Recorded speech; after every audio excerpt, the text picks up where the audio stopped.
Okay, we're live. I'm scared. Tonight, I gotta admit how I found this guest speaker. One of my missions at Hamvention in May in Ohio was to find some guest speakers. So I wander into the ARRL booth and Jim White introduces me to Jeff Ryan, who tonight is our guest speaker, who I basically captured at Hamvention. Went up one side, down the other, I'm telling everything that's wrong, but he made everything right, so it's okay. He serves as our representative for the American Radio Relay League, the ARRL. Technical fix behind my back. As our Rocky Mountain Division Director. He is the guy. We are an ARRL affiliated club, meaning at least 50% of our memberships are ARRL members. There you go. All right. And I condensed his introduction from the book he gave me on his biography, like that, down to he's an old friend of the community. Jeff has been here. He's spoken to the club before. He originally lived in the Colorado Springs area, now he's up in that Denver area. He is an advocate for us with ARRL, which in turn goes to the FCC. He is also director of the Rocky Mountain Ham Radio Organization, and they are a national leader in deployment and operation of digital mobile radios. On DMR stuff, don't talk to me, talk to Jeff, right? And they're working right now on building a whole network of DMR repeaters throughout the state. And that goes from Colorado all the way to New Mexico. Right? And now Cheyenne through Albuquerque, and with the grant money, we're going to expand it down to Texas. Great. And then out to the western slope. So see that? We will be able to talk all the way over there. So it is my pleasure to introduce Jeff Ryan.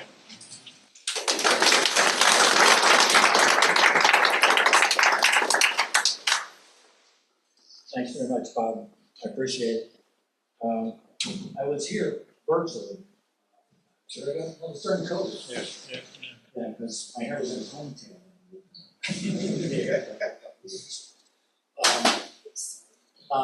I've been hanging around the league for a couple of decades, maybe going on 3. And I thought everyone knew exactly how the ARRL was organized, how the officers and directors and section managers of the organization. And when I became section manager back in 2001, I did a swap test and started talking to people. And found out that a lot of people didn't know how the league was organized. The fact that section managers and directors were elected. And then I found out the statistic that only about 20% of the members participated in it, which means that 80% of the members don't care. Send me my magazine. And some members, that's what the ARRL is. It's a good magazine. But there's a lot of other stuff that's going on. So I threw this presentation together and I got some positive feedback. Well, thanks. We have another one. So next time you call me, I'm sure I will this time. So we'll talk a little bit about how the ARRL is organized. But the main reason why I'm here is to talk is, so we get through this quickly, and then we just go into the Q&A, the chat session, chatting, so see what's going on.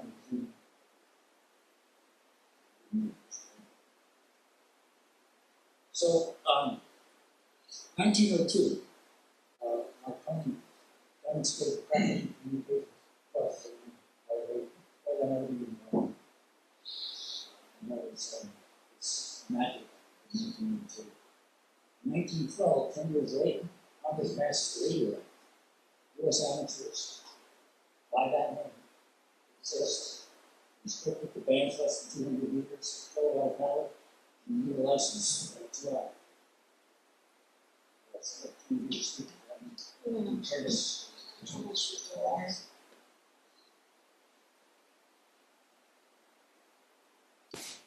How about now? That might have been it. Well, no? Okay, so now hopefully everything is good. Somebody yell if you still can't hear me. Yep, we got it. All right, sounds good. Thanks. And then in 1914, the ARRL, so 2 years later, the ARRL is organized by Hiram Percy Maxim. And back in those days, the radio signal went maybe a couple hundred miles, and that's it. It did go across the Atlantic, but reliably, it went a couple of hundred miles. And Maxim is thinking to himself, well, you know, we're a big country, and we want to be able to talk back and forth across the country. If we can't do it in one hop, then we need to set up relay stations. So he started sending out letters to people saying we need to organize ourselves. And he organized ham radio operators into what was called the American Radio Relay League for passing messages across the country, hop by hop. And that's how the name started, and that's why it is what it is. Nobody ever thought it was a good enough idea to change it, so that's what it exists today. However, to stop confusion, there's this tagline that you always see after ARRL, and it says, the National Organization for Amateur Radio, and that's actually part of our trademark.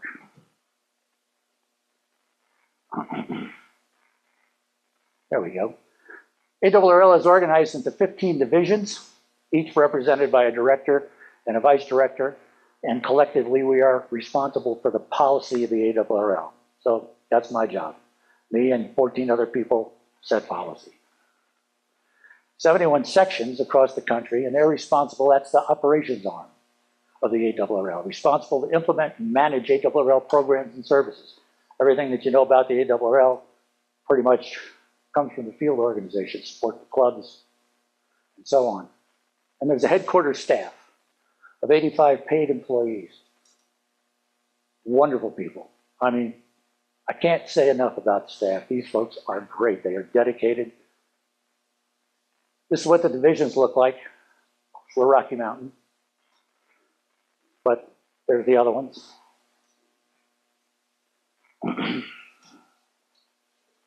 Division directors and vice directors are elected by the members of the division. We serve for 3 years. And then 1/3 of the board of directors has to stand for election or re-election every year. So out of 15, every year, 5 directors are up for election. And you have to get re-elected or decide they're not going to run anymore. So a lot of people think that, you know, there's these 15 guys and girls that have been there for 50 years or 70 years.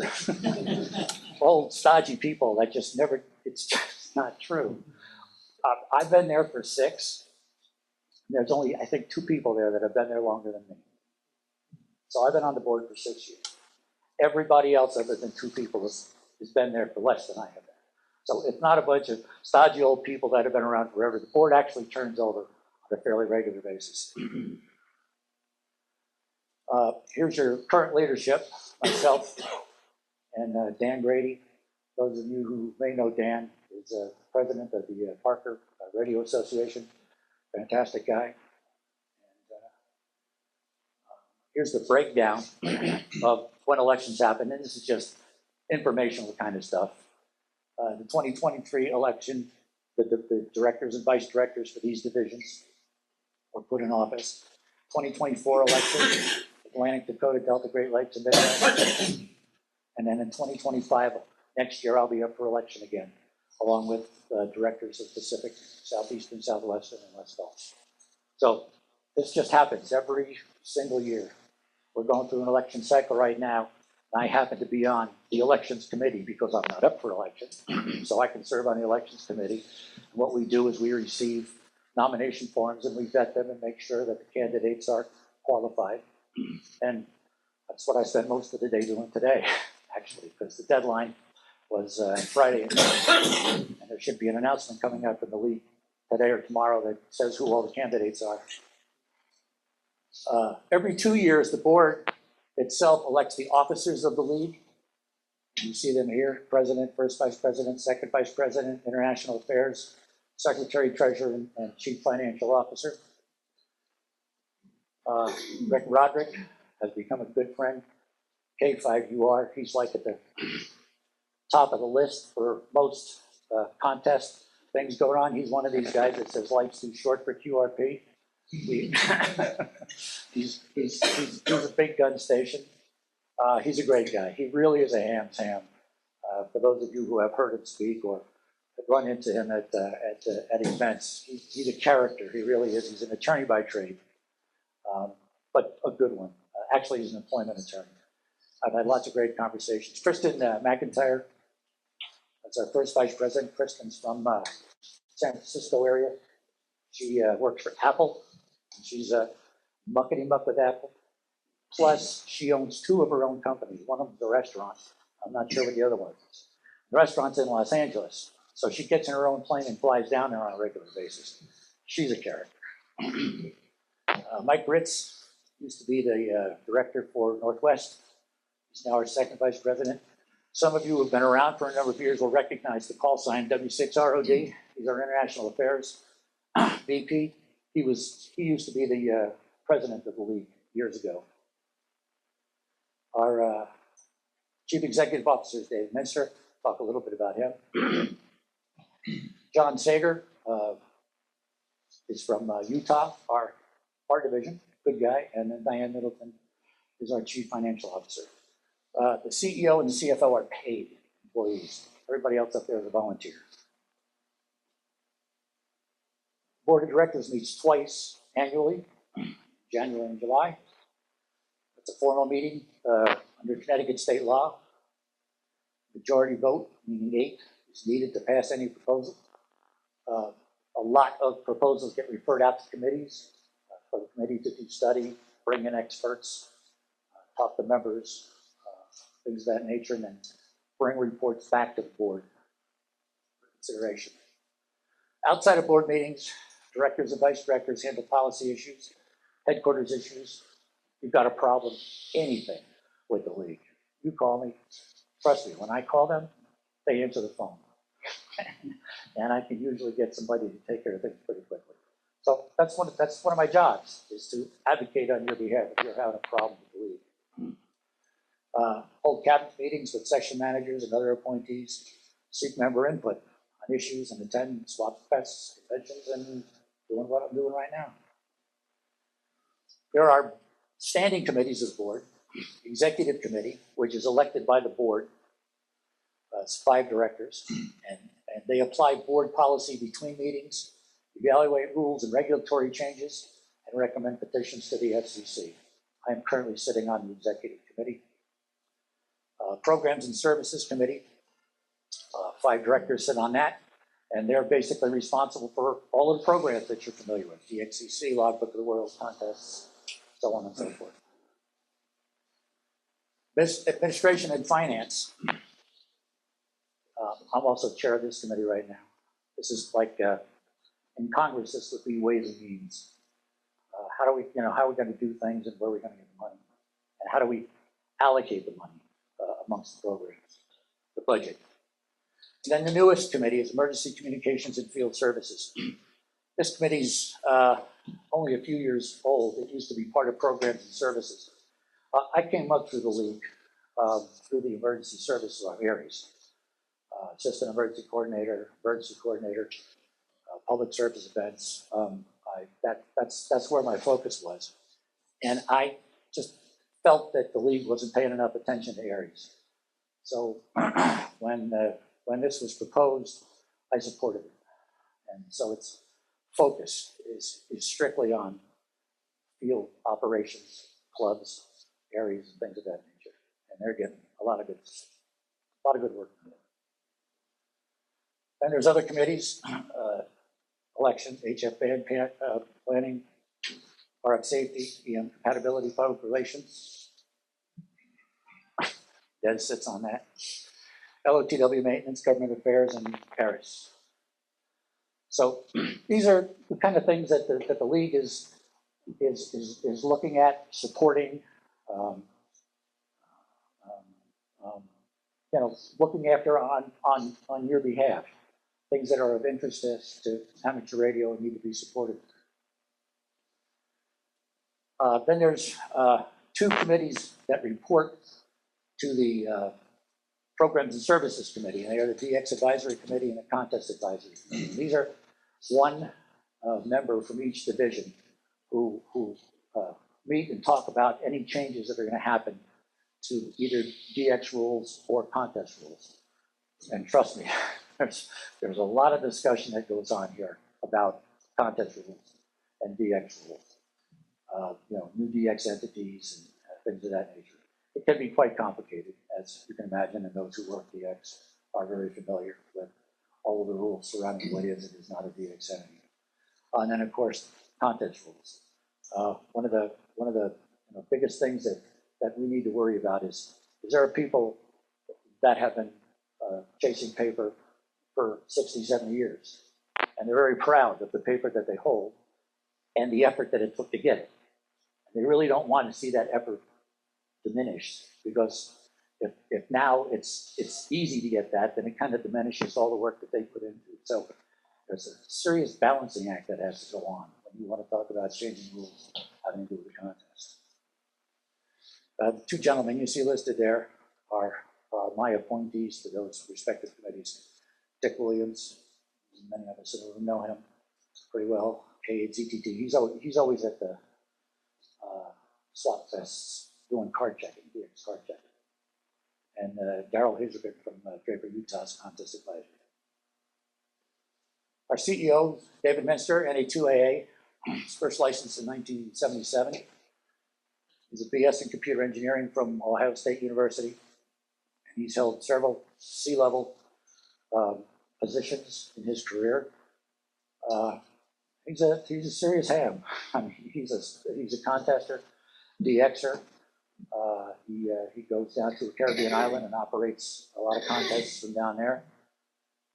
Satellites, digital modes, and he's also written amateur station software for his own station, as well as software that's been marketed commercially. Contact information for officers, directors, and staff is in QST on page 15 every month. So if you need to contact specific people at headquarters or any officers or me, my contact is just grab your latest QST. 71 sections across the United States.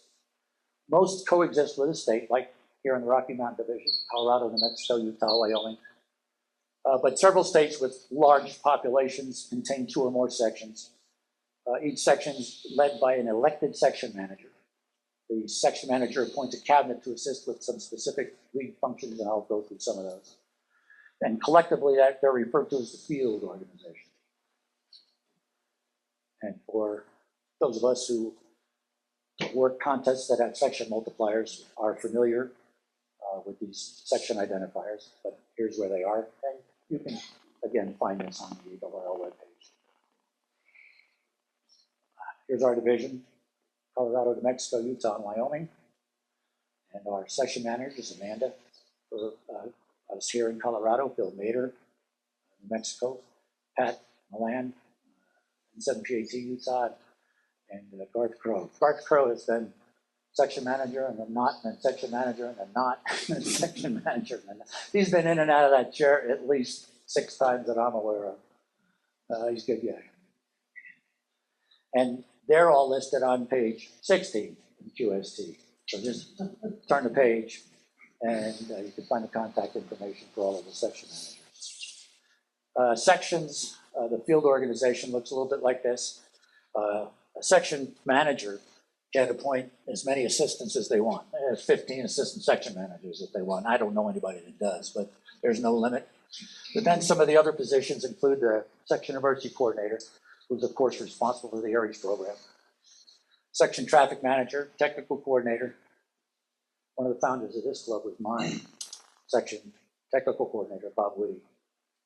He completely revamped the section technical organization when I was section manager. Did a fantastic job of setting up a speakers bureau and setting up speakers for clubs and conventions and then identifying experts for different topics within amateur radio. This was back when I was section manager from 2001 to 2011.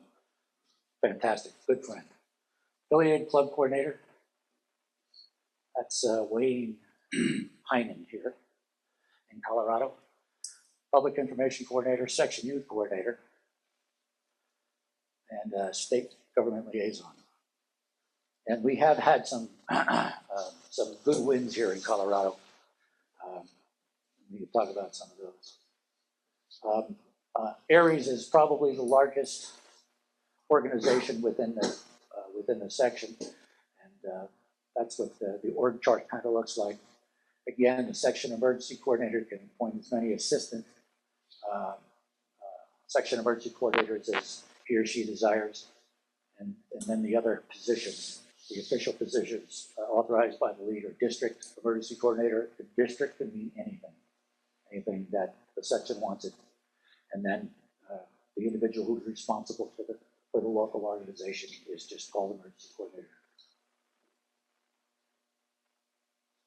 So you've got all of these areas, and you've got the individuals, and then they are providing service on behalf of the members in the amateur radio community. That's why it's structured this way. And there's division level appointments. You see them there. These are appointed by me. And then you have headquarters appointments. Volunteer examiners, volunteer monitors. How many do we have in here? Thank you. We wouldn't be growing if it wasn't for your folks. Thank you very much. But of course, that's a headquarters appointment. It has nothing to do with the field organization. That's managed by headquarters. Volunteer monitors, volunteer councils, consulting engineers, public relations committee, and then regionally the QSL.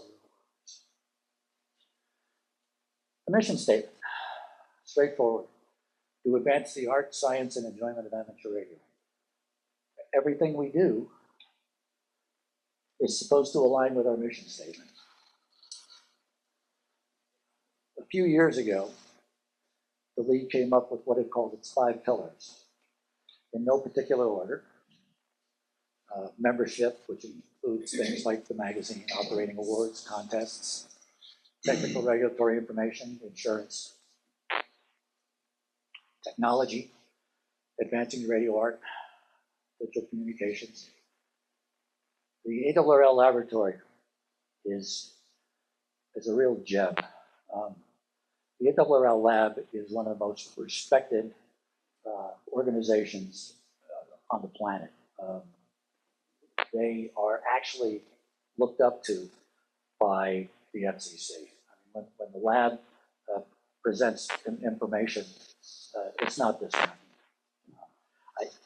We can talk about how the FCC really isn't doing a lot for amateur radio these days. That's a topic that I could spend a few minutes on, but be that as it may, they typically do not say you're wrong. When the ARRL, they might ignore it, but they don't dispute it.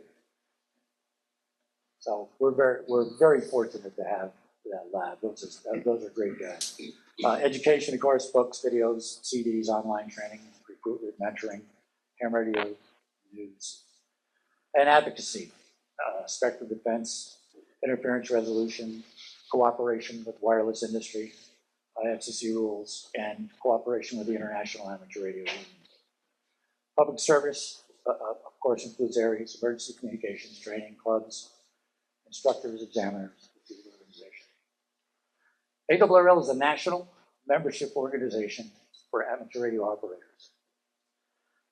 At the same time, it exists as a not-for-profit corporation operate under the laws of the state of Connecticut. At the same time, it is an IRS 501c3 charity that is operating for the public good. So everything this organization does has to conform with those three identities simultaneously, and it can't run afoul of any of them. We can't run afoul of IRS rules. We can't run afoul of Connecticut state law, corporation law. So everything that the board does, everything that the ARRL does, has to conform with the three identities that exist at the same time. Might seem a little bit weird, but that's actually a good thing. So these three identities have to exist cooperatively with each other, and that's what we strive to do, is to make sure it happens. Like any company, there has to be a source of revenue. And so this is the primary source of revenue. Dues, about 50% of our budget comes from dues, advertising, sale of products, donations, and development, which is legacy, working with people to put the ARRL in their wills and make major donations in millions, or at least tens of thousands of dollars. Then they have expenses on the other side of the ledger: salaries, cost of production, cost of goods, buildings, equipment. Got to pay the light bill. Programs, cost money to operate the programs, insurance, utilities, just like you would at your house or any company would. There's bills that need to be paid. Programs include awards, contests, public service, VE testing, licensing, education, training, QSL Bureau, the one at headquarters. Costs money to operate these things. Publications, some of the more famous ones, obviously, QST, On the Air, which is a huge success. How many people have read On the Air? When we rolled that out, the thought was going to be it was for the new ham, the inexperienced ham. And we kind of rolled it out, and all the old hams said, "Hey, I like this." Yeah, thank you, sir. May I have another? And we had a little bit of a quandary because it was going to be too expensive to mail QST and On the Air to every member. So our CEO said, make it digitally available to everybody. End of story. If you're a member, you can have it digitally. And it's been a great success. It's been one of our most well-received publications. QST has an interesting pedigree. When we were putting a lot more technical articles in there, people were complaining that it was too technical. So the ARRL decided to come out with another publication called QEX as a separate subscription. So people who really wanted to get a deeper dive into the technical aspects could get QEX. And then the same thing happened on the contest side. You don't have enough contest stuff. Well, you put too much contest stuff, and the areas guys go, there's too much contest stuff. And so it's a great balancing act that goes on in QST. QST is officially the member journal. That's what that magazine is. It's the member journal. It's what the ARRL is doing for its members. So again, with the contest stuff, NCJ is a separate, again, magazine that came out. And again, the CEO said, you know what, you're a member. We don't need to be printing these things out and sending it to select few people. It's costing us more money to do that. Make it digitally available for everybody. So if you're a member, go get it. It's on the website. The handbook, which again is an extremely popular seller. The handbook is actually purchased by people that aren't hams because of the excellent content that's in there. Operating manual, license manuals, antenna book, so on and so forth. So good publications. So other things that go on with the league is W1AW. If you ever get to Newington, I was just there, and our meeting actually ended up a little early. But then the internet went down all over the world. Everybody remember that? What a wonderful thing to wake up to. Is that everybody's trying to leave early because the meeting ended a little bit early. Nobody could change their flights. The meeting is in Newington, Connecticut, and I have family in northern New Jersey, so for the July meeting, when the meeting is over, I go rent the car and I drive down to Jersey and see my family. But the meeting was over. So I tried to call the rental place and say, I'm going to come and get the car early. I don't have any cars. Everybody that couldn't get on their flights came and took the cars. They're gone. You're going to have to wait for your original reservation. So wasn't that fun? So anyway, the reason why I brought this up is because it was a weekend, and headquarters people don't usually work on weekends, so you couldn't go over to the headquarters building and go see W1AW. But one of the employees said, "I'll do it." So he went over, unlocked it for us, and fired up all the radios and everything. And dozen of us were able to get on the air at W1AW and just run some contacts.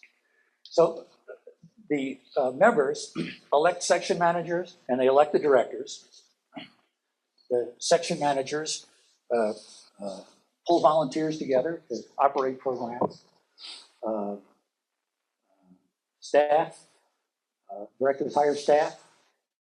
So all of this, it starts with the members, but the whole reason for this to exist is to provide service to the members. So that's what it's all about in a nutshell. It starts and ends with you guys. And that's the way it should be, right?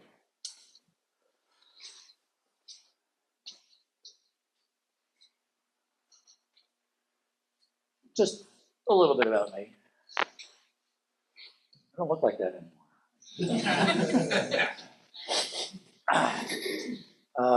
Moved to Colorado in '91. Lived in the Rock River area, Colorado Springs. Worked for MCI, a big campus down in Garden of God's Road. Came here with a whole bunch of people from Virginia. There was eventually 5,000 of us in that building. And I got hooked up with the Colorado Springs amateur radio community and started hanging around with the Aries guys because that's what I was really interested in. Mike Stansberry, K0TER was EC at the time. And my very first public service event was Garden of the Gods. What was that thing that took place over there? Well, the Garden of God's Run. No, it wasn't a run. It was some kind of festival that was going on where we just kept changing positions, and everybody was taking turns. And everybody was on their HTs, and everybody was taking turns being net control. And some people shouldn't be net control. And I'm a new guy, so I really didn't want to say anything. And I had only volunteered for half a day. I don't remember what I had something going on with the family or something else I had to do. So I told Mike I could volunteer for half a day. And it was god awful. It was terrible. So I went and did whatever it was that I needed to do, and then I came back to Garden of God, and I went, Mike, I'm going to take my car, I'm going to go up on the cliff overlooking Garden of God, and I'll be permanent net control for the rest of the day. Please let me do this. All right, so he makes the big announcement. And it was great, because I was line of sight to all of the stations that were operating. I'm operating out of my mobile, so it's, I'm running 30 watts or whatever. It was great. It was perfect. The thing was all over.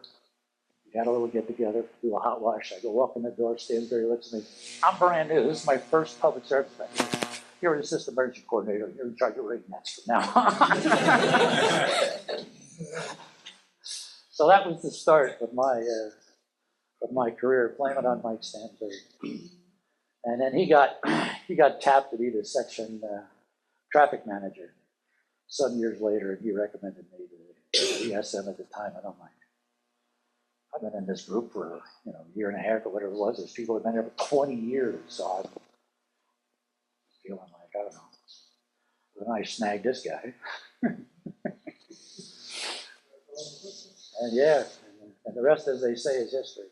So yeah, I did that for a few years, and then Tim Armagost, W0TLM was section manager at the time. I invited him down to field day. I was in the Pikes Peak Radio Amateur Association, and I ran field day for a couple of years with Mike Stansberry, K0TER, the two of us ran field day.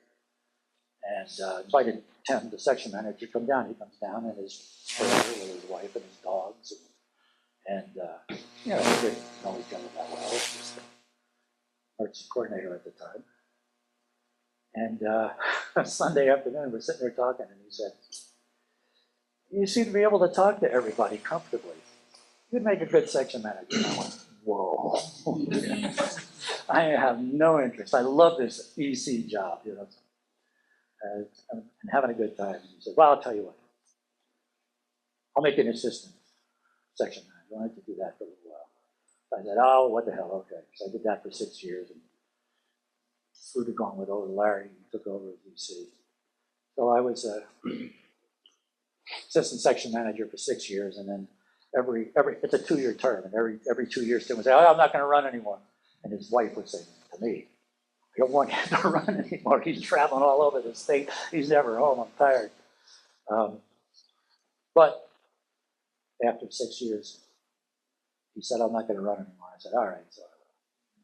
So I stepped up and put my name in the hat. Nobody ran against me. This is one of these deals, you know. You got 15 people standing in a line, and I'm looking at something, and everybody says, "All right, whoever wants this job, step forward." And everybody else takes a step backwards, and I'm just standing there. What happened? Well, okay, you're it. So I did that for 10 years. And at that time, I had joined Rocky Mountain Ham Radio, a great group of folks who started out as a contest club, actually. And I used to take this magnificent trailer that they built way out to Lyman because it's a different grid and operate the VHF contest out there because it's a rare grid for VHF because nobody lives out there. So somebody borrowed it for field day. I think it was David Markham, or somebody who wound up being an SEC's assistant chief, fire chief at Cherry Creek, somewhere down there. And he walks into this thing, and all the Rocky Mountain Ham guys are there, and I think I'm there as SM. And he says, "I know an emergency communications vehicle when I see one. I think this would be a great, you know, Aries trailer." And all of a sudden, Rocky Mountain Ham Radio just morphed. It just became a service organization. And I joined up. Next thing you know, we're building a new trailer. We take it up to Wyoming, and the Homeland Security people in Wyoming say, "So where can I get one of these?" "You would have this one." "We'll sell it to you." And Utah was there too for some reason. They said, "Where can I get one of these?" "Whoever comes with the money first."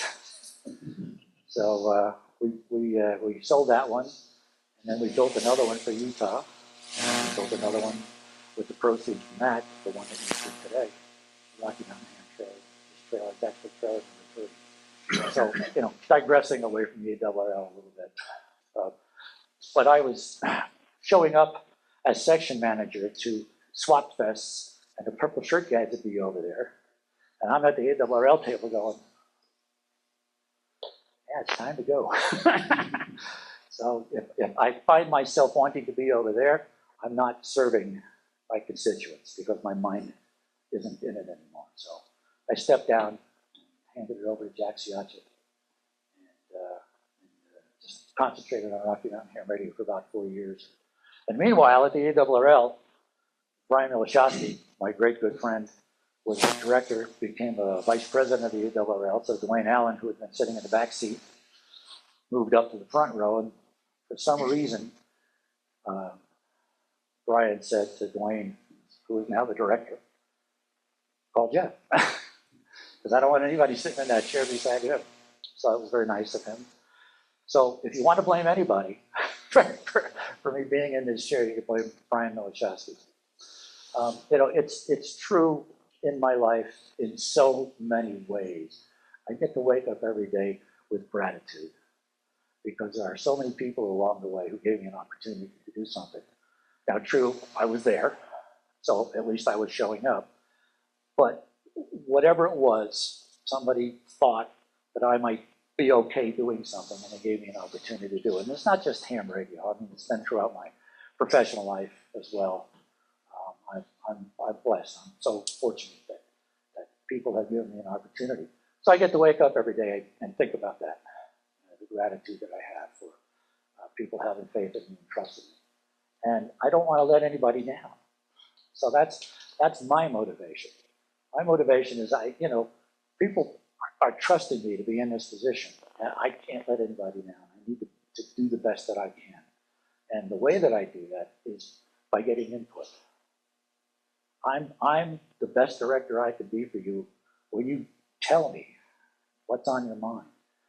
Because then collectively, when I'm sitting in the boardroom and board members are passionately discussing with each other about where we should go, I have a good idea what the members of the Rocky Mountain Division are interested in, and I can adequately represent you. So please, contact me, bother me. I'm retired now. I have time on my hands. Some of the other things that I've done, Pikes Peak FM Association. I was director of that organization 20 years, including chair. So yeah, my call sign was on the 9-7 machine for a few years. Pikes Peak Radio Amateur Association, good group. I was the director of that organization for many years, very active with that club. HamCon Colorado is the organization that was stood up when I was a section manager to run a Rocky Mountain Division convention here in Colorado. Rocky Mountain Division convention rotates among the 4 Rocky Mountain states. And in 2025, it'll be back in Colorado. So we're spinning up, well, HamCon Colorado has been spun up right now.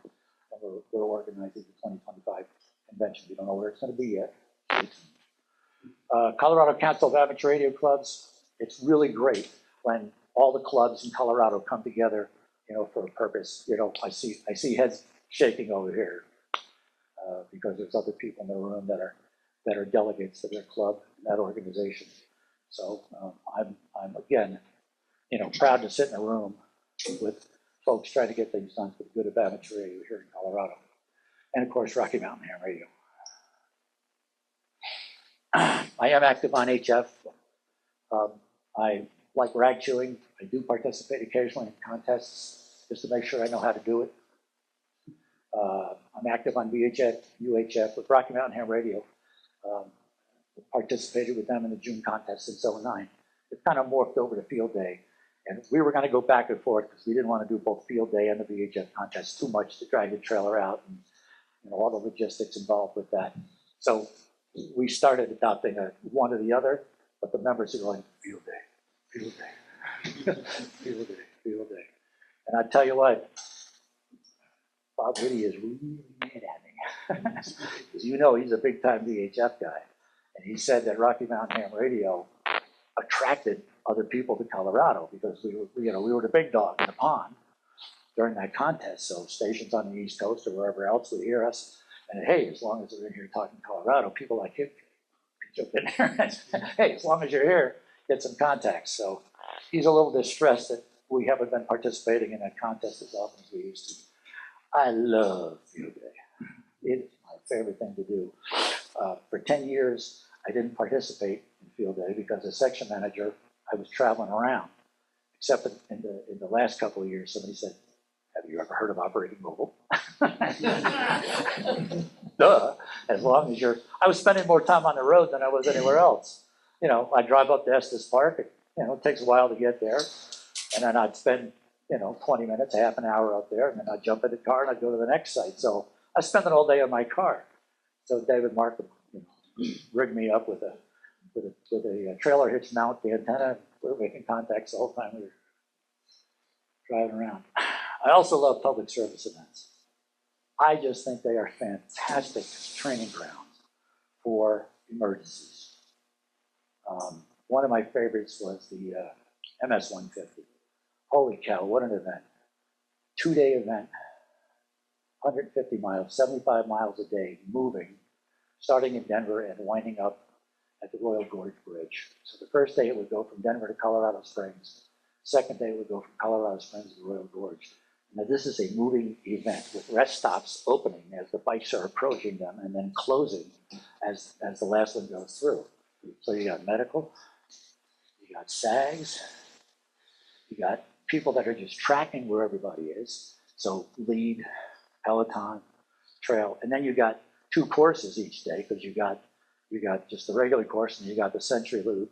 And you got all the logistics. You got all the, you know, the food and the drinks and all that kind of stuff that you got to get moved from one place to another throughout the day. And it's a timing thing. It's a nightmare. What a blast. What a great exercise for, you know, for participating in emergencies and responding to stuff. Great training. Net operations, love that event. And then they went and moved it to field day weekend. So I stopped participating in that. A little bit about myself personally. I worked in the telephone internet industry for 45 years, worked for MCI for 20, and then a small company up in Denver called Level 3 Communications for 10 years after that. Then I kind of hopped around working startups, internet startup companies for about 3 or 4 years. And then I settled down working for a ham radio operator that owned a two-way radio shop in Englewood, the Kenwood dealer. So that was kind of the end of my career. I just kind of hung around town. So that was nice. I'm a USAF veteran.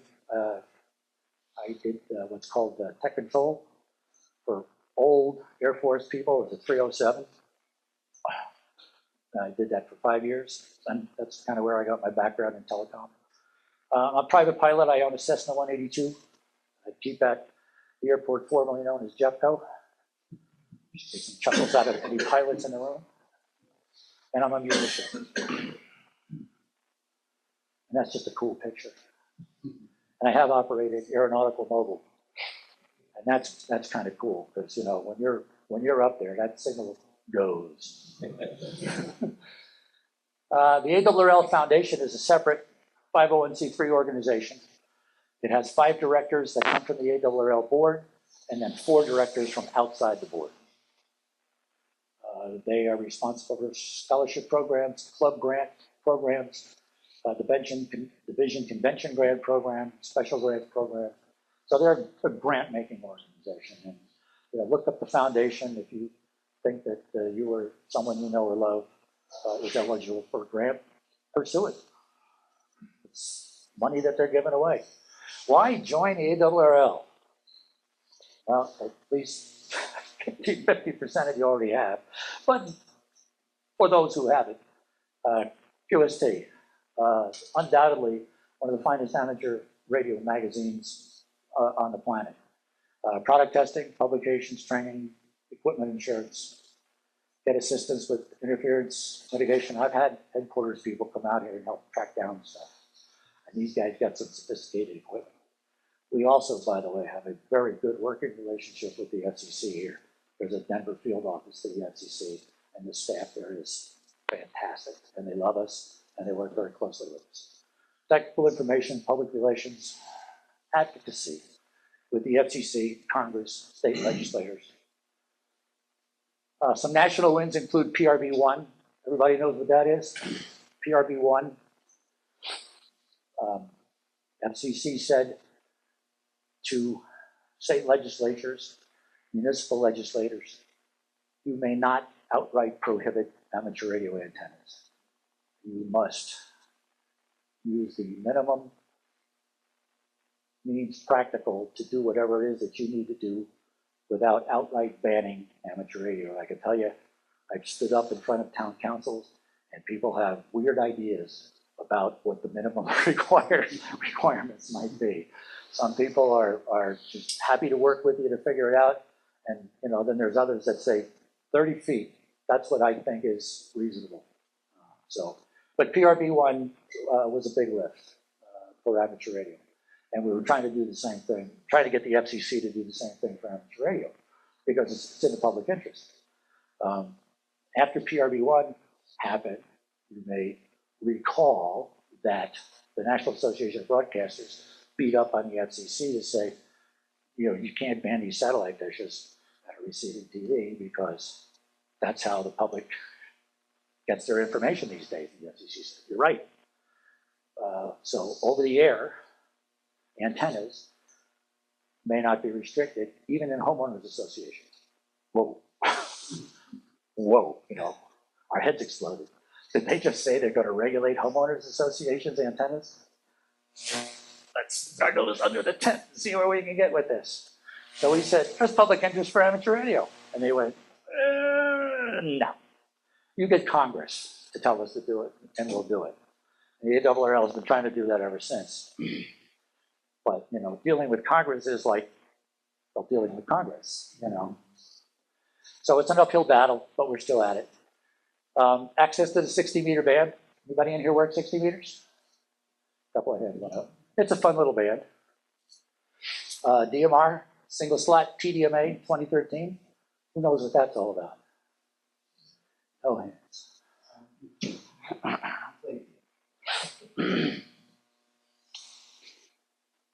Gonna brag just a little bit. So Rocky Mountain Ham Radio. We're trying to deploy DMR. We're trying to figure out what the emission designator is. And we look at the one that Motorola applied for.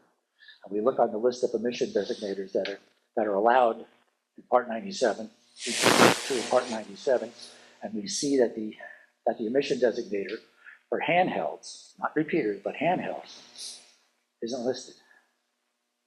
It's not allowed. Wait a second. wait a second.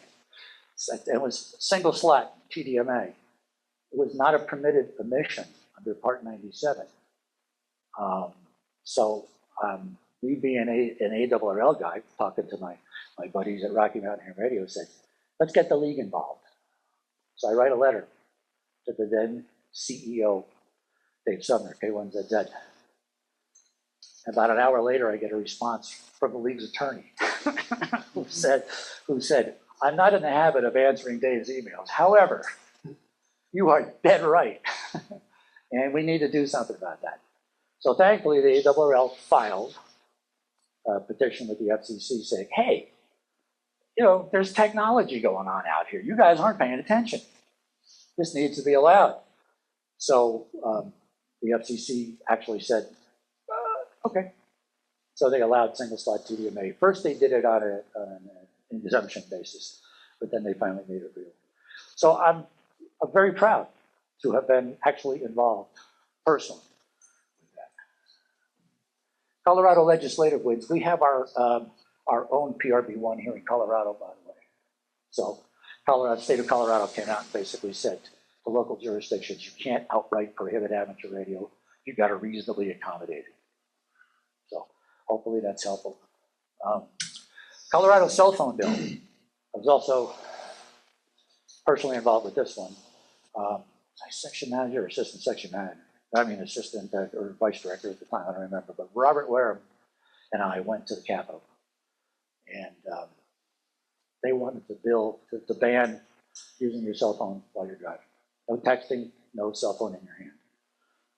Anybody remember when that bill came out? We're all going, this could be a problem. There was a little girl who was run over, killed when somebody was using their cell phone. And I didn't know until I got to the Capitol that day. We got there really early because we wanted to be the first to speak. And then I find out the person that's sponsoring the bill gets to determine the order of who speaks first. Well, the place was packed. They had actually moved the hearing to the largest room in the Capitol because all the TV stations were there, and there was standing room only. The room was absolutely packed, and we're going, yikes. And this woman gets up and starts talking about her daughter, and how her daughter was run over. And there wasn't a dry eye in the house. I am talking, hardened, grown people, just tears are flowing. The reporters. And Robert Wareham leans over to me and he says, I hope to God we don't have to go next. Nobody wants to follow this, because we don't want to come across as opposing the bill. And we had tried to get the sponsor of the bill to write an exemption, an amendment in there that basically said that if you have an amateur radio license, it's okay. The concern that we had was we didn't want our police officers to have to determine the difference between, a bow phone radio that somebody was holding that was a licensed amateur radio and a telephone. Why should they have to, differentiate? So we were really worried about it. Fortunately, we didn't go next. One of the interesting things is that all, the TV stations were all there, all the reporters, but they had their engineers with them. And all of the engineers were hams. And the hams told the reporters, hey, these guys, they got something going on. So the reporters were coming over and talking to us, which was cool because their engineers were saying, hey, these guys got something going on over here. So we were able to explain our position and how cool it was, that, it's different, we're licensed and so on and so forth. We don't want to kill the bill, we just want to basically say that, if you got a license, it's okay. So we go up, Robert Wareham starts speaking, he's a great speaker, if anybody's ever heard him talk. And he gets out this radio that's this big with an antenna that's this big, and he holds it up and he says, this is not your grandfather's ham radio. And the place goes laughing crazy, this is great, this is fantastic. Well, we also had a plant on the committee. He was a Douglas County guy, who we had talked all about this, and he said he'd support it. So as soon as Robert finished talking, the guy says, I wish to amend the bill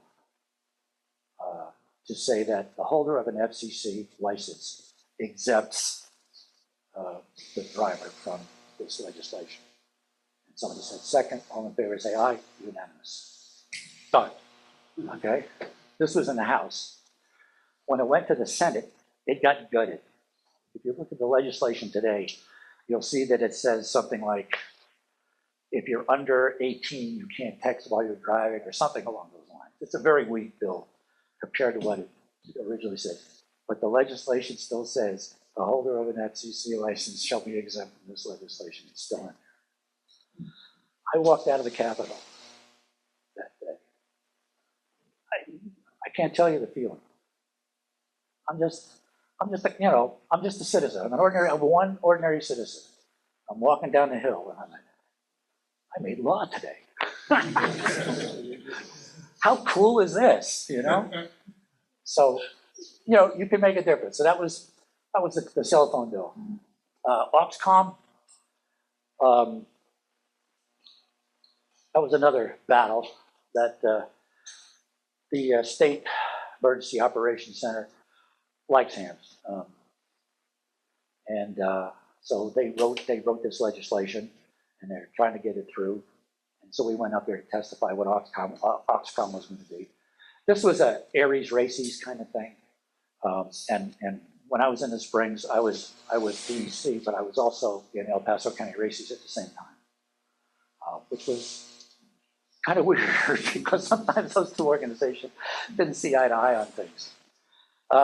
And which is one of the reasons why I joined Races, to try to smooth things out and get the organizations working together. So Oxcom was, and the served agencies didn't want to hear it. They didn't care what we called ourselves. They could care less. What are you guys arguing about? I got a job to do here. This is the police department or the Office of Emergency Management or whatever. Come on. We can't be bickering amongst ourselves about what we call ourselves and what color our hats are. How ridiculous is this?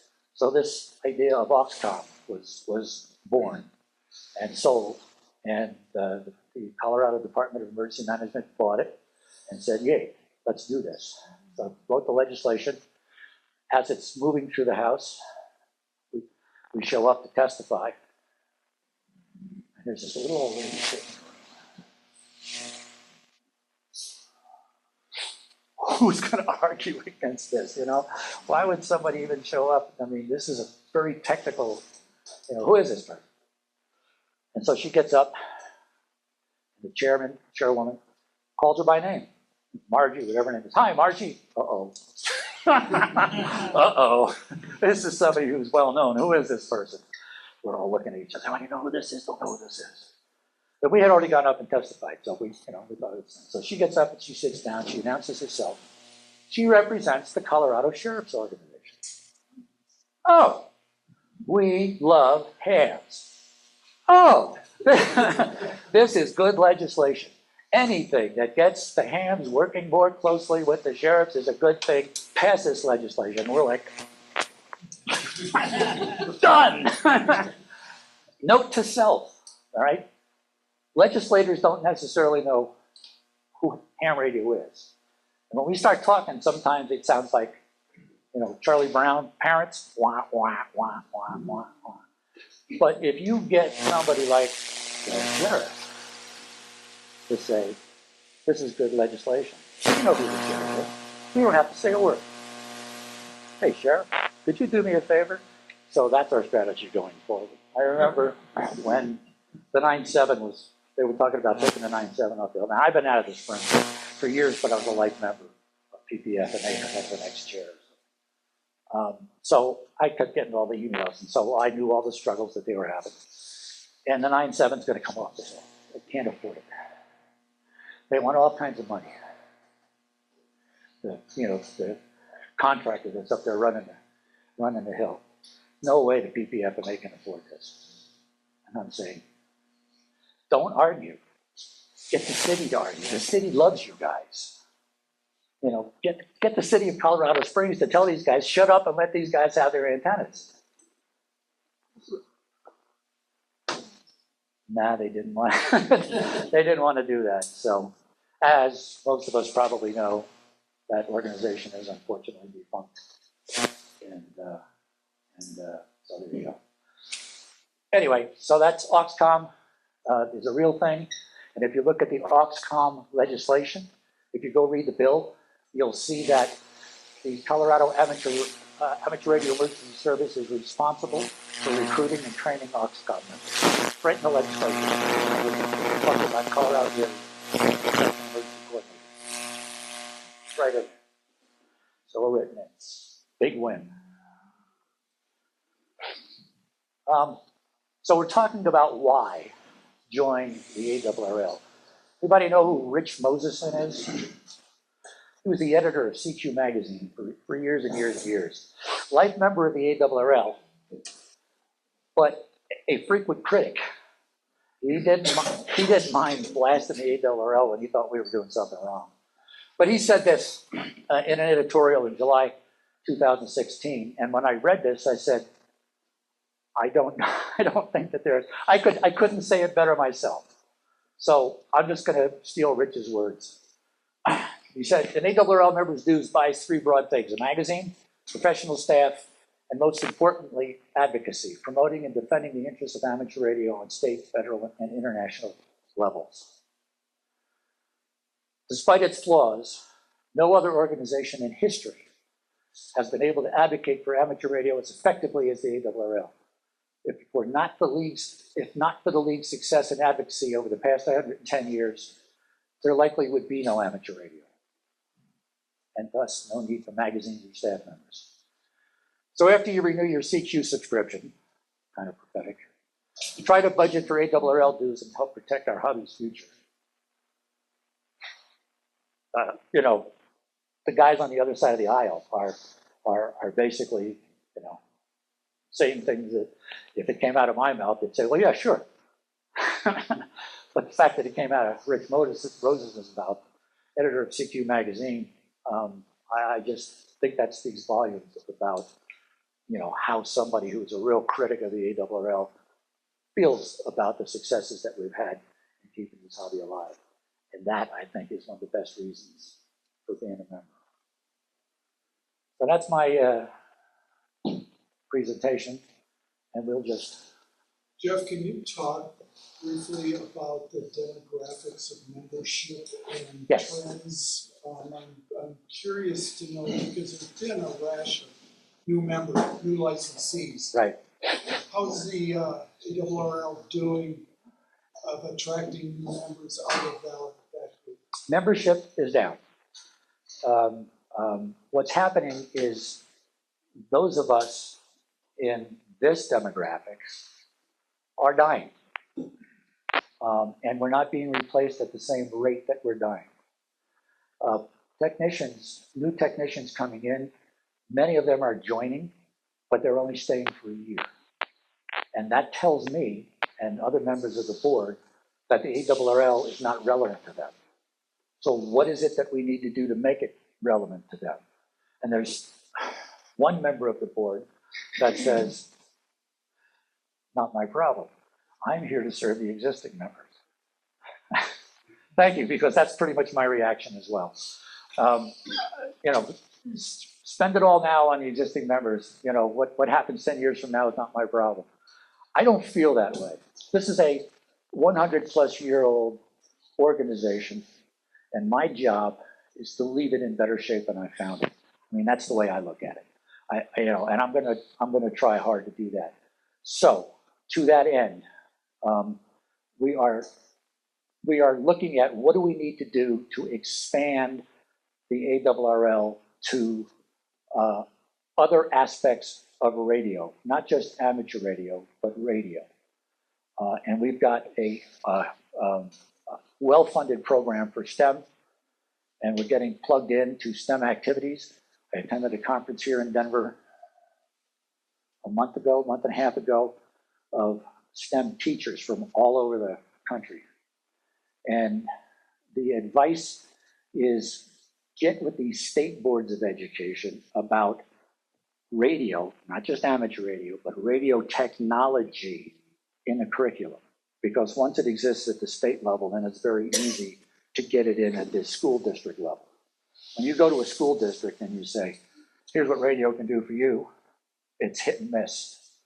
We have a program called Teachers Institute, where teachers who are interested get nominated, and they get an all-expense paid trip. I don't want to call it a vacation, to Newington, Connecticut, where they spend 2 weeks being indoctrinated in how to include radio technology in your curriculum. And they're all enthused. And they go back, and we're having little successes here and there all over the country with radio technology, and whether it's robotics, you know, out there at headquarters, and they're building, you know, transmitters to move little vehicles along the ground and things of this nature. So it's not just, you know, CQ talking on the radio, it's radio technology, because, you know, that's where you're going to start attracting people who are interested in the science of radio technology and not necessarily participating in a contest, reading QST magazine, and so on and so forth. So we need to expand. And when I make this speech, people for some reason hear what I haven't said. They think I'm saying, throw away everything we're doing now and replace it with something that's going to attract. I've never said that in my life. We need to start adding new chapters to the book. Preppers. I've got an interesting statistic for you. I usually say this when I'm in the state next door. Any idea what state in the union has the highest per capita number of ham radio operators? Why?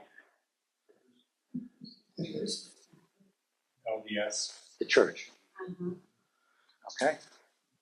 All right, now, what state in the union has the lowest number of ham radio operators who are members of the ARRL? I think it's Wyoming. That's a good guess. What did I hear? Utah. Utah. Wait a minute. Wait a minute. Wait a minute. So the highest population of citizens are ham, but the lowest percentage of hams are ARRL members. They're hams, but they're not members of the ARRL. Why? There it is. The church. So the church is not a believer in belonging to organizations other than the church. If you're going to get your radio, ham radio license, it's to support the community, not necessarily the public, not necessarily contesting, which is supporting, which is very selfish, So, I tell you what, it was a rude awakening for me. I love Utah. I love my Utah friends. There's a different thought process and a couple of different barriers. And there's, avid ARRL members who are trying to increase membership, by demonstrating what else ARRL membership can do, besides contesting CQ and, things that may look selfish to the church. So yes, there are programs that we are looking at to expand the reach to the demographic that is out there. That is, people are actually getting licensed, but they're not doing anything with it. So we gotta get through that. And there are programs underway to crack that nut. Perfect question, because what's our legacy if there's nobody around to carry it out? Sir? You mentioned PRB one, which was FCC level. What's the status of the Amateur Radio Parity Act, which is congressional? We have several co-signators, yes, we would support this. We're in an election year. Nobody's doing anything. Next year, committees, haven't been assigned yet, who's gonna be where, who's gonna be in power. Depending on who's in power, what are people thinking about? We don't know. We don't think that there is gonna be any movement until end of the first quarter, at least, after the elections. And we're paying crap loads of money to folks in DC, lobbyists, that we're not too sure is money well spent. But if you don't keep them in the ring, then it's hard to get them back in again. So, we're struggling with all that. I'm one of these, I'm spending the members' money right now, and I'm not seeing a return. People smarter than me in this arena are trying to convince me that we need to stay in the arena. So I'm listening. I'll listen to what they have to say, but we're going to have some more discussion on it. It's a great question. Thank you for it. I have a question. How can we, as individuals and amateur radio operators, help to amplify amateur radio and do it? How do we help? How do we help? Right here. For my money, amateur radio begins and ends with clubs. If there are not clubs in the community, there is nowhere for New Ham to go. And to figure out. So once we start to figure out, what these new pages look like, we got to get that information out to you guys, so you can start putting it in your playbook and start attracting people and doing things that you've never done before, like building robot cars. Again, things that I don't even know what it is right now, but we got to figure out what these things are, and we need to get this information out here, because this is where ham radio exists. Not in Newington. There's just a bunch of policy wogs back there. Okay, but we're going to make policy based on the best information we have. And I'm not necessarily the sharpest knife in the drawer when it comes to all of these things, but I'm willing to listen. And so we bring experts in who are the sharpest knives in the drawer about trends and what the youngsters are going after and what these demographics. And we ask them. And unfortunately, sometimes they don't know. They're not sure. So it's a struggle.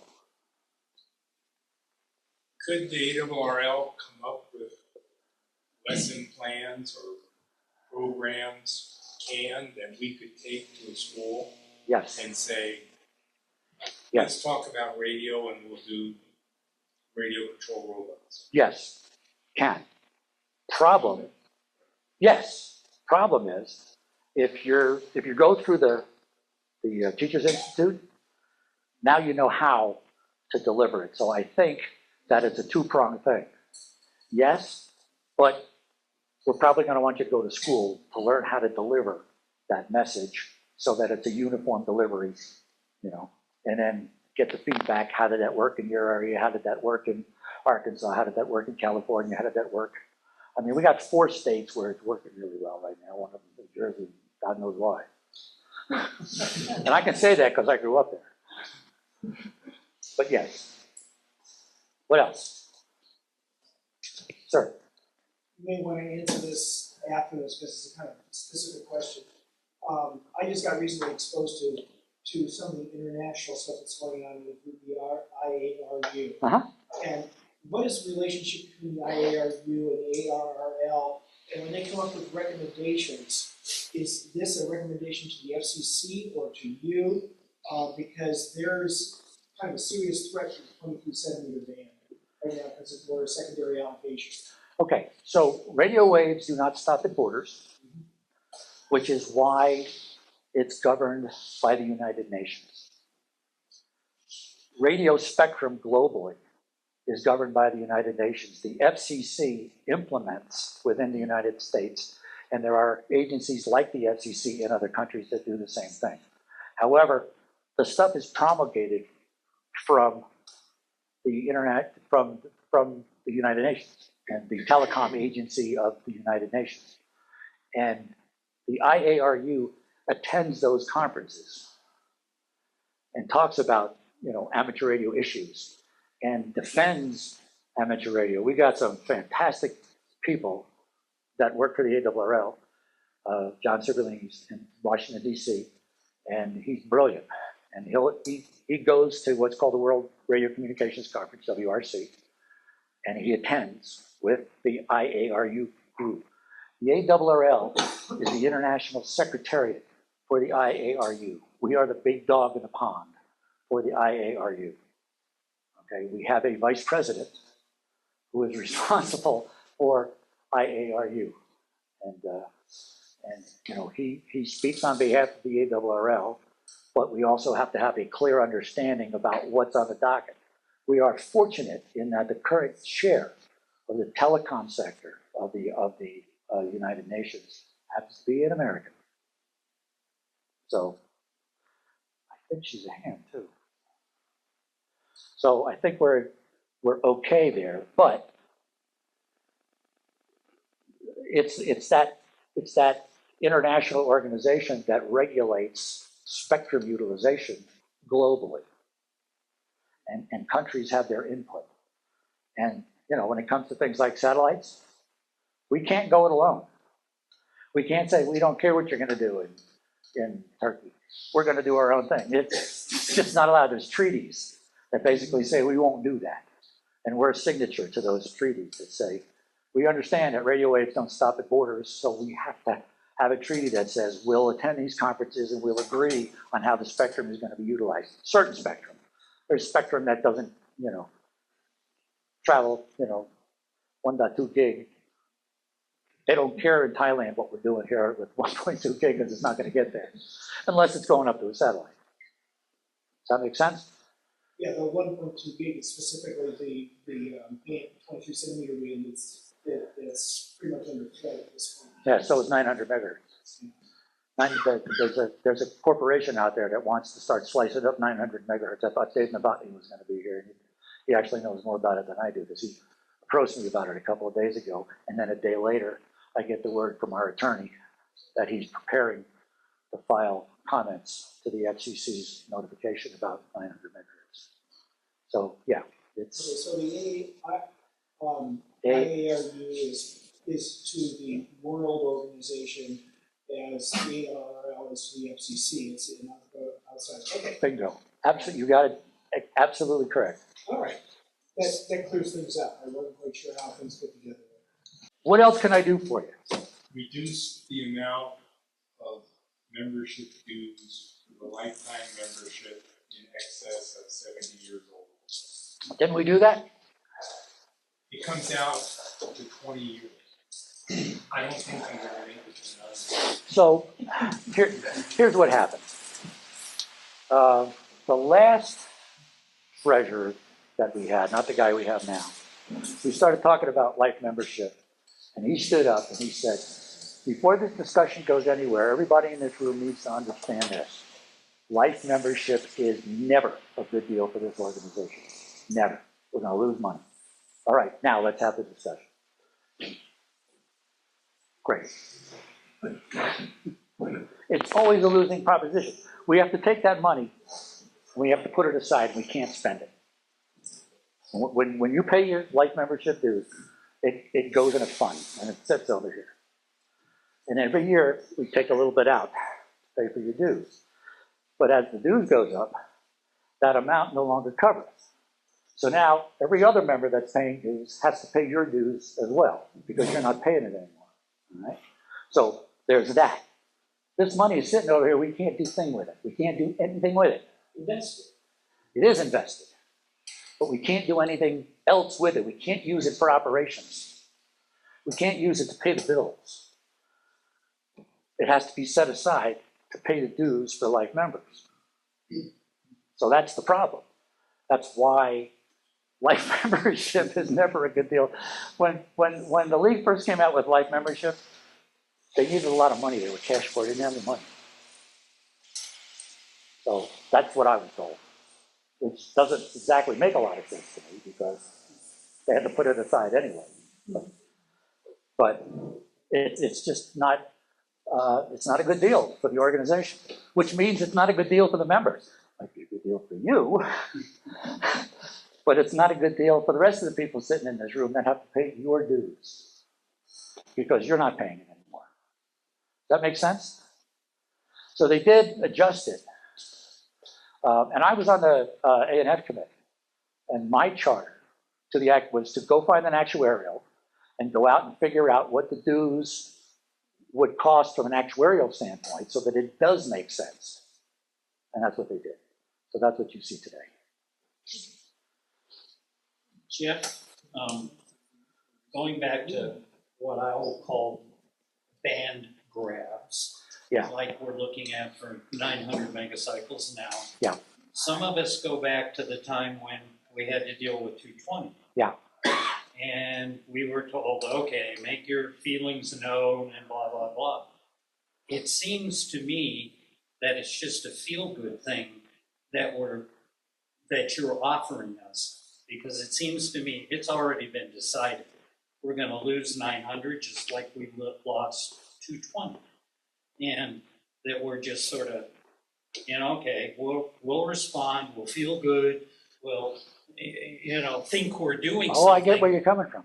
And to me, it's already decided, it's gone. There's been a couple of times where the FCC has either slowed down or made a difference with what we've had to say. I don't think we ever want to not say anything. I don't think we ever want to just walk away and say, sure, take it. It's just not going to happen. Even if we think that it's a done deal, what this is all about is money. Yeah. These are commercial interests that say, I'm going to serve the public with this service and I'm going to make crap loads of money doing it. All right. So it's commercial interests that are beating up on the FCC, which is a political organization. And they have to answer to Congress. Congress has to answer to the people that got big money in their pockets. So it's companies like, we're talking companies like Verizon, for crying out loud. I mean, and they got money, and they talk to Congress, and they say, make the FCC do this. And so the FCC gets beat up by Congress. And they're a political organization. They used to be an engineering organization. Exactly. Exactly. It's a revenue organization. But they're not that, and they haven't been that for 20 years. Yeah. I said this to my friend Doug Sharp, I don't know, about a year ago. I said, I think we're getting to the point where the FCC is just not even doing any engineering. He said, no, you're absolutely wrong. And I thought he was going to defend the FCC. He said, they haven't been doing it for 2 decades. And I went, oh, it's not like we're getting there. We've been there. We used to have friends on staff. We used to be able to pick up the phone and say, hey, they'd make an ex parte. Hey, I talked to, ARRL about this, because they have to do that because they're in government, ex parte communication, so on and so forth. Our attorney right now used to work for the FCC. He was the FCC's on-staff attorney. He's now our attorney. If anybody knows how the FCC works, he does. All right? And he's the guy that says, this is what we need to do, and this is how we need to do it. So we typically follow his advice. We'll never just walk away if somebody's threatening our spectrum and say it's a done deal. I mean, NAB, look at the power that NAB has. Sure. And they lose spectrum. Look at the digital transition and the Nextel thing and all of that. Absolutely. I mean, I worked in broadcast for a while, and I always watched it walk away. And So- it was revenue. And it was money. It is about money. In the category of if misery loves company, it's exactly the same in the UK with golf. Yeah. It's sad. Well, it's the same technology, it's the same spectrum, it's the same rare spectrum. There's only so much of it around, all right? You know, and as soon as we learn how to exploit, you know, higher and higher spectrum, and somebody makes it commercially viable, everybody jumps on the bandwagon and says, you know, let's do something commercial with it. Look at 5G bandwidth. Yeah, Yeah. look at 3G bandwidth. It's gone. We lost it. I was in the industry, I watched that. Yeah, we had Rocky Mountain here. We had 3 gig stuff all over the country on our microwave network. By the way, we had 40 sites around, and we linked them with 3 and 5 gig. Well, now it's all 5 gig. So we're watching very closely. We don't want that stuff to go away. It used to be 850, 1700, now it's 400, 5 gig. Right, exactly right. Yeah, and again, it's technology evolves as you know, there's actually people that are sitting around trying to figure out how to use the spectrum. And they're getting crap loads, you know, paid a lot of money to figure this stuff out for the you know, the Verizons and the AT&Ts of the world, and you know, other, and then we got these, you know, these other off the wall people. I mean, it was this guy that was, remember the little LEOs, the low earthy satellite, they wanted to work 2 meters. We laughed them out of the sky, all right? We didn't want to walk away. They wanted 2 meters, right? By the way, I was a 220 guy as well. PPFMA had a 220 repeater in Colorado Springs. So I had, you know, 220 radio. Access to the 9.7, by the way. You couldn't rely on the telephone getting up to the top of Pikes Peak. You have to be able to control your repeater. Guess how we did it? 220. 220 was our control for the 9.7 repeater. No telephone. These are good questions, man. But this is also a good conversation because it's what's on your mind. So what else can I help you with? Good question. But we'll never walk away and do nothing. And it might look like it's a feel-good kind of response, but we're going to give them a response. We're going to say, we're here. You know, it just came to my mind the other day. I was going through my files and I saw all the letters that I wrote to the different congressional people and et cetera when 220 was going away. You know? And remember, administrations change and mindsets change with administrations. Remember BPL? Mm-hmm. What happened with BPL? FCC was absolutely certain. I remember walking into the Denver field office. We used to meet with them quarterly. And I went in there for a quarterly meeting. And the FCC guy said, I'll talk about anything you want except BPL. Now, why would he say that? He's an engineer. He knew he couldn't defend it. It was a political decision, all right? BPL's going in. So what did the ARRL do? We filed reams of paperwork on the FCC. You guys remember this? All right? And what did they do? They published and they ignored all of our data. We took them to court. We took the FCC to court. We said, we're looking at your decision and none of our data is in there. And the administrative law judge said to the FCC, you can't do that. When you open things up for public comment, you've got to actually look at that public comment and you've got to include it in your decision making. So go back and do it again. And they went, oh shit. Where's BPL today? Doesn't exist. Smart grid, you know, you see it somewhere, but not to the extent that they thought it was going to do. You know, all these electric wires out there, fantastic. You know, you try to put an RF signal on that stuff goes all over town. Terrible. I don't know why the FCC thought that was going to bring broadband internet to rural America. What were they thinking? Over in Europe, they had already tried and failed, and we had all that data. Did it actually get put into service in certain areas for a while? In some respects, like I said, there's something that's called smart grid. That's a form of BPL. I got BPL at my house. You know, I put internet over my house power line from my shack out to my television room and all that. It doesn't seem to bother anything. Or hasn't yet anyway.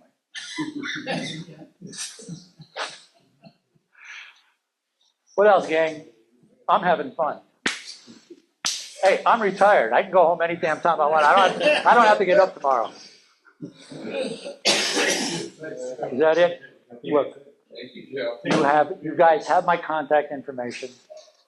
Please let me know what you're thinking. I just love reading everybody's emails. You know, yell at me, tell me I'm an idiot. I really don't care. I mean, that's my job, is to listen to you folks and represent you adequately with your ARRL.